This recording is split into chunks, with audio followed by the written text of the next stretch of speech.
मोदी जी क्या बोलकर 2014 में सत्ता में आए थे। हाँ। 100 स्मार्ट सिटी बनाएंगे। एक भी स्मार्ट सिटी में तो ढूंढता रहता हूँ, कहीं नहीं मिला मैडम मुझे। भगवान को तो हम भी मानते हैं, लेकिन मैम वो पॉलिटिकल एजेंडा क्यों बनाते हैं? कांग्रेस वाले कहते नहीं गए हैं, उन्हें निमंत्रण दिया गया था।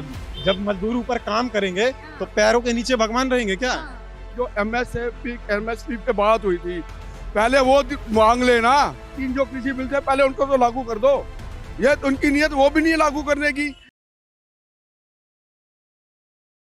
बीजेपी ने बताओ क्या काम करा है, ये बताओ मुझको। बताइए बताइए आप बताओ ना, आप बताओ क्या काम करा है बीजेपी ने। मेरे हिसाब से कोई जी युवा, ये देखिए देश का युवा। चलिए बताइए, बीजेपी में काम हुआ है 9 साल में, बीजेपी कहती है 9 साल बेमिसाल। मैम मैं एक चीज जानता हूँ, देखिए मैं किसी पार्टी का कोई प्रवक्ता नहीं हूँ।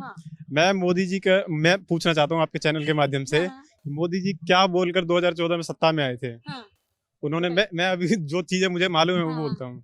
2 करोड़ रोजगार हर साल देंगे, 15 लाख रुपए सबके खाते में आ जाएंगे, 100 स्मार्ट सिटी बनाएंगे। एक भी स्मार्ट सिटी में तो ढूंढता रहता हूँ, कहीं नहीं मिला मैडम मुझे। 100 स्मार्ट सिटी मतलब दिल्ली के जैसा मैडम आज तक तो मुझे कहीं मिला नहीं। किसानों की आय 2 गुनी करेंगे। आज तक तो किसान रो रहे हैं मैम, मर रहे हैं। 700 के आसपास किसान मर गए। वो उसका जिम्मेदार कौन है? ना ये तो मैम जो अभी मोदी और जय श्री राम ये करते हैं ना, वो अंधभक्त बने हुए। भगवान को तो हम भी मानते हैं, लेकिन मैम वो पॉलिटिकल एजेंडा क्यों बनाते हैं? कांग्रेस वाले कहते हैं नहीं गए हैं, उन्हें निमंत्रण दिया गया था। 22 तारीख को वहाँ पे जो भी हुआ था प्राण प्रतिष्ठा, तो वो हमें कोई किसी की आस्था की बात है, कोई दिक्कत नहीं है, लेकिन ये पॉलिटिकल एजेंडा है। लोगों को, भक्तों को, जो कम पढ़े लिखे लोग हैं, जिन्हें मालूम नहीं है इतिहास। आप कितना पढ़े लिखे? अब ग्रेजुएशन कर रहा हूँ। जिन्हें चीजें मालूम नहीं है उनको ये राम मंदिर का मुद्दा, मंदिर मस्जिद, हिंदू मुस्लिम पंजाब, ये सिख विख करके और लोगों को अंधभक्त बना दो, और वो हमारे लिए वोट का वो बैंक बना रहे। तो ये पॉलिटिकल एजेंडा है। बस 22 तारीख का मंदिर का काम तो पूरा नहीं हुआ मैडम। अभी पूरा हुआ था। अभी गर्भगृह तैयार था, हम खुद जाके आए हैं, तो गर्भगृह तैयार था। और गर्भगृह ये खुद जो है शंकराचार्य का भी कहना है, जिन शंकराचार्यों ने पहले विरोध किया था मैडम, उन्होंने विरोध किया था, उन्होंने ही बाद में ये बात बोली है। आपको शायद पता हो। सुनिए मेरी बात सुनिए मैम। मान लीजिए कि गर्भगृह तैयार हो गया था, तो उसके ऊपर और भी मंजिल बनना तैयार है ना। तो मजदूर जब काम करेंगे तो भगवान तो नीचे बैठेंगे। जो मूर्तियां तो जहाँ लगेगा, तो जब वो क्या कहते हैं, जब मजदूर ऊपर काम करेंगे तो पैरों के नीचे भगवान रहेंगे क्या? इसका क्या मतलब? चलिए ये एक सवाल जो है मैं यहाँ से आपसे पूछती हूँ। कोई भी मंदिर बना हुआ है, तमाम अगर किसी पीठ को ले लीजिए, किसी भी पीठ को, जगन्नाथ मंदिर को ले लेते हैं, वहां पे एक झंडा जो है जगन्नाथ मंदिर के ऊपर जो है वो लहराता है। उस झंडे को जो है वो साल में उतारा भी जाता है और चढ़ाया भी जाता है। तो क्या नीचे से जो है जगन्नाथ जी को हटा दिया जाता है कि अभी मंदिर के ऊपर नहीं हटाया जाता ना? ऐसा नहीं है, उसकी सफाई के लिए सफाई के लिए तो ऑब्वियस सी बात है, सफाई के लिए तो ऊपर जो काम चल रहा है वो एक अलग चीज है। ये मुद्दा नहीं है। ये मुद्दा जो है वही बात है कि आप ये कह रहे हैं कि कुछ लोग जो है, जैसे बीजेपी के कुछ अंधभक्त हैं, आपने बोला जो अनपढ़ लोग हैं, जो कि अंधभक्त बने हुए हैं, वैसे ही अंधभक्त हर पार्टी के हैं। जी मैम, हर पार्टी के होते हैं, लेकिन हम तो जागरूक इंसान है, जो हमारे लिए काम करेगा, जो हमारे लिए स्कूल बनाएगा, जो कॉलेजेस बनाएगा, जो भी यूनिवर्सिटी इंफ्रास्ट्रक्चर पर जो काम करेगा, हम तो उन्हें वोट देंगे। जो मंदिर मस्जिद और उल्टा सीधा स्कूल, अच्छा चलिए ये बताइए, स्कूल बताइए।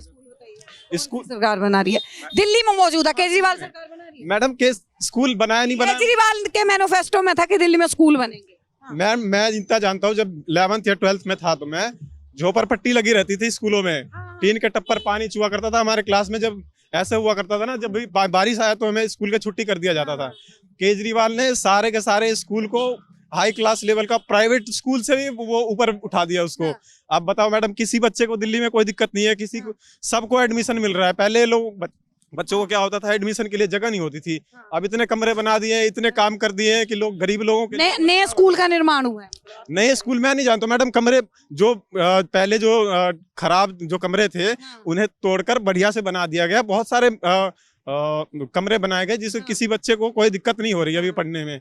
हाई क्लास के स्कूल बना दिए, मोहल्ला क्लिनिक बनाए। और ये क्लिनिक में भी नकली दवाइयां पकड़ी गई, वो जो भी पकड़ी गई वो सेंट्रल गवर्नमेंट का काम वो करेगी। लेकिन मैडम, सेंट्रल गवर्नमेंट मतलब नकली दवाइयां बांट रही थी।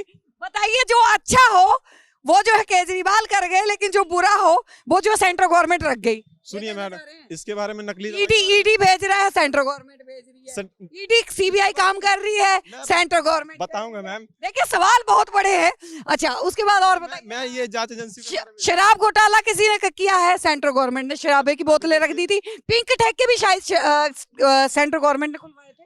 मैडम ये जो भी खुलवाया अभी इसका हमारे पास जो भी न्यायालय होता है, कोर्ट होता है, कोर्ट ही तो बुला रहा है, ईडी बुला रही है, प्रवर्तन निदेशालय बुला रहा है। हमें तो बोलने ही नहीं दे रही है मैडम। हाँ, आप बोलिए। आप कह रही है कि वो केजरीवाल ने ये इतने सारे ठेके खुलवा दिए, एक पे एक सवाल फ्री भी दे रहा था, हाँ। उसका मैं विरोध करता हूँ। हाँ।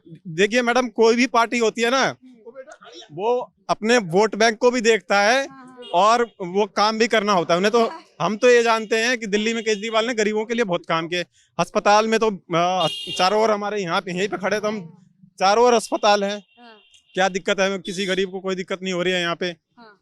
हमें दिक्कत किस चीज जी, का? अजी अभी ये भाई साहब कह रहे जी केजरीवाल अस्पतालों में कोई परेशानी नहीं हो रही। आप अंबेडकर हॉस्पिटल में चले जाओ, हाँ। वहाँ पे कौन सी जांच हो रही है बता दो हमें, वो दूसरे हॉस्पिटल में रेफर कर देते हैं जी, हमारे पास ये सुविधा उपलब्ध ही नहीं है। हाँ। स्कूलों की बात रही, अब ये कह रहे स्कूलों में एडमिशन लेना मुश्किल नहीं है। हाँ। जब पहले स्कूल थे, पहले प्राइवेट स्कूल कुछ नहीं होते थे, कम होते थे, हाँ। सरकारी स्कूल ज्यादा होते थे, इसलिए बच्चों को स्कूलों में प्रवेश लेना मुश्किल होता था, क्योंकि कमरे सीमित थे। बच्चों को आज हमारे घर में 4 बच्चे हो तो हम 4 को नहीं संभाल सकते, तो एक टीचर 40 बच्चों को संभाल लिया, उसकी हिम्मत है। आज बच्चों का ट्रेंड जो भी माँ बाप है, बच्चों उनका ट्रेंड प्राइवेट स्कूलों में पढ़ाने का हो गया, इसलिए सरकारी स्कूलों में प्रवेश की कोई परेशानी नहीं है। केजरीवाल ने कौन सा अच्छा काम किया? कोई काम पब्लिक के। अब शराब का ठेका, शराब क्यों फ्री दी गई? पहले ये बताओ। दूध फ्री क्यों नहीं दिया? दूध फ्री मैडम, दूध फ्री क्यों नहीं दिया गया? एक थैली पे एक थैली फ्री देते, मजा आ जाता लोगों को। मैडम देखिए, हर गरीब दुआ देता। जो गरीब जो है वो दूध की बात करता है, जो गरीब जो है रोटी की बात करता है, वो गरीब। मैम दूध अगर फ्री देने लगेंगे तो दूध उत्पादन दारू करने महंगी है भैया, दूध थोड़ा सस्ता है। दूध उत्पादन करने वाला भी तो होना चाहिए। हाँ। मैं मानता हूँ कि जो भी मतलब आप मानते हैं कि शराब उत्पादन वाले ज्यादा हैं, दूध वाले कम? सॉरी मैम, देखिए शराब घोटाला उन्होंने किया, जो भी किया अभी तक साफ नहीं हुआ है। मैं उसका विरोध करता हूँ। जो गलत काम जो भी सरकार करता है मैं उसका विरोध करता हूँ, जो अच्छा करता है उसका भी समर्थन। इसीलिए बिना जमानत के वो लोग अंदर हैं। मैडम देखिए, अभी कोर्ट से बड़ा कुछ है? सुनिए, कोर्ट से बड़े मोदी भी नहीं। मैडम देखिए, कोर्ट के जो आजकल मोदी बड़े कोर्ट से। Just listen to me sir, just listen to me sir, what I am saying. आपको तो मेरे को लगता है सरदार जी सपने में भी मोदी जी आते होंगे। मोदी जी आते होंगे। मैडम सुनिए सर, सर मैडम देखिए, अभी है ना, जितने भी पावरफुल जांच एजेंसियां, जो भी सुप्रीम कोर्ट का वकील, वो जज मान लीजिए, चुनाव आयोग के वो जो लीडर होते हैं, जितने भी बड़े पावर होते हैं ना, वो सारे सेंट्रल गवर्नमेंट के हाथ में होते हैं, और अपने उंगली से नचाते हैं चारों तरफ। तो वो सुप्रीम कोर्ट भी सेंट्रल गवर्नमेंट, सुप्रीम कोर्ट के जज सेंट्रल गवर्नमेंट नियुक्त करता है, राष्ट्रपति की सलाह पे, पीएम की सलाह पे। अरे मतलब आप मानते हैं कि सारे के सारे जज बिक गए? बिके नहीं है मैडम, उनके इशारों पे काम बिकेंगे तभी तो इशारों पे काम करेंगे ना। नियुक्त करता है, उनके लिए तो काम करना पड़ेगा मैडम। राज्य में राज्यपाल होता है, वो जो मुख्यमंत्री होता है, मुख्यमंत्री की जो पीएम की सलाह पे राज्यपाल को नियुक्त किया जाता है। प्रधानमंत्री की सहायता से राष्ट्रपति नियुक्त करता है पीएम की सलाह पर राज्यपाल तो वो तो सेंट्रल गवर्नमेंट का कठपुतली होता है ना, जो जैसा कहेगा वैसा करेगा। तो देखिए, लगातार जो है किसानों के ऊपर हम बात कर रहे थे। यहाँ पे एक अंतिम सवाल जो है पीएम मोदी के लिए भी हमारा बनता है कि पीएम मोदी इस चीज का दावा करते हैं कि वो 80 करोड़ भारतवासियों को राशन देते हैं, लेकिन उसी राशन के ऊपर एक सवाल ये खड़ा होता है कि ये राशन अगर वही अन्नदाता जो आज बॉर्डर के ऊपर बैठा हुआ है, वही अन्नदाता उगाता है, तभी आप बांट पाते हैं। ये अंतिम सवाल जो है एक बार फिर से हम सरदार जी से लेंगे। क्या लगता है, क्या अब जो किसान आए हैं, जो आगे बढ़े हैं, क्योंकि किसान भी 2 प्रकार के हैं, एक संयुक्त किसान मोर्चा है जो कि इस प्रोटेस्ट में शामिल नहीं है, इससे दूर है, क्या सरकार जो है मानेगी? क्योंकि 12 शर्तें अब किसानों ने रख दी हैं। 12 ना माने, जो उनकी जरूरी, पहले सबसे बड़ी बात जो एमएसपी पे बात हुई थी, पहले वो मांग लेना। धीरे धीरे एकदम बाजू नहीं पकड़ेंगे, उंगली से चलेंगे, बाजू पकड़ लेंगे, धीरे धीरे काम पूरे होंगे। एक बार जो कृषि बिल थे पहले उनको तो लागू कर दो। ये तो उनकी नीयत वो भी नहीं लागू करने की।